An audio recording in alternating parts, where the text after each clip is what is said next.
Hey guys, I'm Chris. I'm Kathy.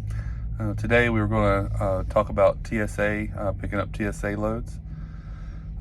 First off, whether you're with FedEx Custom Critical or Landstar, they have like a little course that you have to take. Yeah.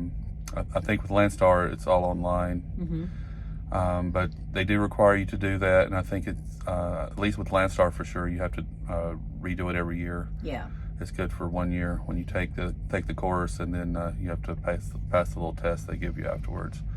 Do you know what it stands for, TSA? I'm not even sure, but no. So, do you know? Because I wasn't sure. But what we're talking about with TSA is picking up at the airports. Right. So, Miami or in this weekend we just did a couple runs for TSA with an agent. In Virginia and back to North Carolina. Right. Dulles Airport and dropping off at some pharmaceuticals. Right. I mean, when you have a TSA load, there's different scenarios. You could be picking up something from a manufacturer or warehouse and taking it to an airport to go somewhere else, or you could be picking it up at the airport and taking it to a manufacturer, or you could be going from airport to airport. That even happens sometimes. I think it's easier to pick it up than to try to get them to take something. Right, it is. Either way, TSA, it's never as easy as just a normal load. You don't know what you're walking into. Right. Different. A best case scenario, you're not just going to pull up and pick up something and take off with it. You're not going to bring it out to the truck. It's a process, right. And they're all a little bit different. You're going to have to sign in somewhere usually. 90% of the time, or maybe even 95% of the time, you absolutely have to have the paperwork printed out before you get there. Sometimes they will let you email the documents, and keep in mind, keep in mind though, if you do that is going to hold you up. It's going to take longer. Yes. You're adding at least 15-20 minutes to your wait time minimum, just for them to go find the email, print it out themselves. Right. They were looking for our email. She said, right, send it 3 or 4 times. Send it 3 or 4 times, or 4 or 5, she said, from your phone. And I just kept sending it. Finally, they got it. Chances are, if someone's standing there with a piece of paper, they're going to take theirs in front of you. They'll do that. They will. Sometimes it goes to their spam. Right. So what you want to do is print out the airway bill. Right. And your agent will send that to your phone. Print it out before you get there if you have a printer on board, or if you can just run by UPS or something. And you need to probably with TSA, you need to show up early, at least be there on time, and expect to wait. There's no need to get upset. We see people get upset. Yes.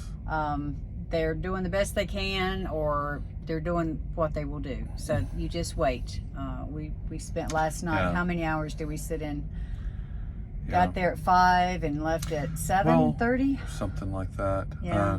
No, the night before we did a TSA load, and we were in and out probably 45 minutes total. Yeah. And that's probably a best case scenario. Yeah, you got hit just right. It was, and literally it was a 2-pound box. It was tiny. It was like a foot square, 2-pound box. Right. So, but when you do have even a small box, you'll see that you need to secure it. Right. Absolutely. Yeah, you're still responsible for the load, and this scenario, it was pharmaceuticals, which we have that a lot. That's TSA. It can't, be flying around your truck. It has to be secured, just like it was a pallet or anything else. So yeah, if they check in and it's not secure, you're in trouble. It seems like overkill, but right. it can't move. So whatever you can do to make it not move. Right. I usually just put a strap across it, or maybe even a load bar in front of it so it doesn't slide. But well, our particular load, we went up there to do one load, and our agent asked if we could do another load that was right there at the airport. So yes, we can. And we get there, and it didn't show up on the flight. In fact, when we walked in, they said, "Are you here for the dog?" We said, "No, thank you." Right.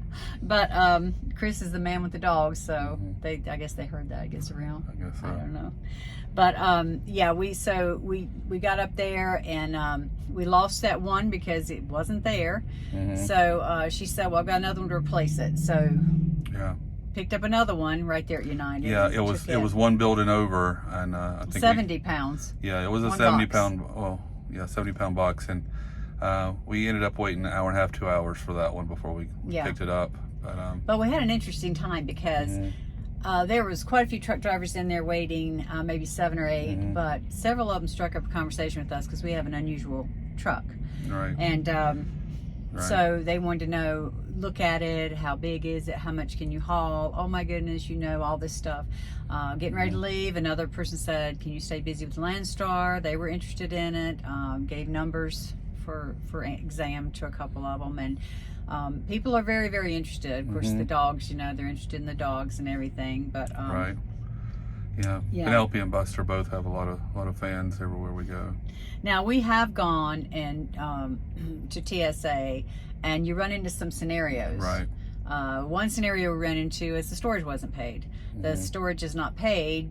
They won't let you have it because we're not going to pay it. So there's a hold up there. Yeah. As soon as the freight arrives at the airport, I'm not sure how soon the storage fee starts, but definitely if it's been there 24 hours, every 24 hours they charge. Minimum $100 a day they charge for that. Yeah, it's quite a bit of money. Agents are trying to get this covered and get it out, of course, obviously. Yeah, so if someone, doesn't pick up the load, or they can't get someone to take the load, it's actually costing the customer more money each day because they have to pay airport storage while it's there in their facility.